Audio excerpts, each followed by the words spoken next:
দিন যত যাচ্ছে পরিস্থিতি তত ঘোলাটে হচ্ছে ইসরায়েল হামাস সম্পর্কের। যেভাবে দুই শিবির উত্তাপ ছড়াচ্ছে তাতে করে আবারও যে কোনো সময় যুদ্ধ শুরু হতে পারে দেশ দুটির মধ্যে।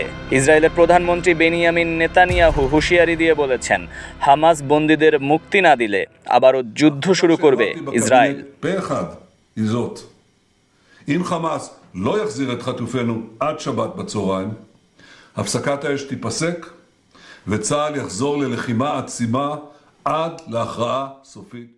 এর আগে হামাসের পক্ষ থেকে বলা হয়েছে ইসরায়েল গাজায় মানবিক সহায়তা কার্যক্রমে বাধা দিচ্ছে, যা কিনা সরাসরি যুদ্ধবিরতি চুক্তির লঙ্ঘন।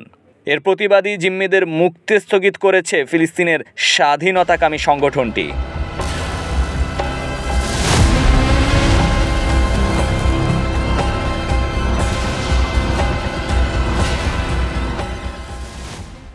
জিম্মি মুক্তি স্থগিতের ঘোষণায় নেতানিয়াহু বলেছেন, শনিবারের মধ্যে হামাস সিদ্ধান্ত থেকে সরে না আসলে সর্বশক্তি দিয়ে ফিলিস্তিন আক্রমণ করবে ইসরায়েল।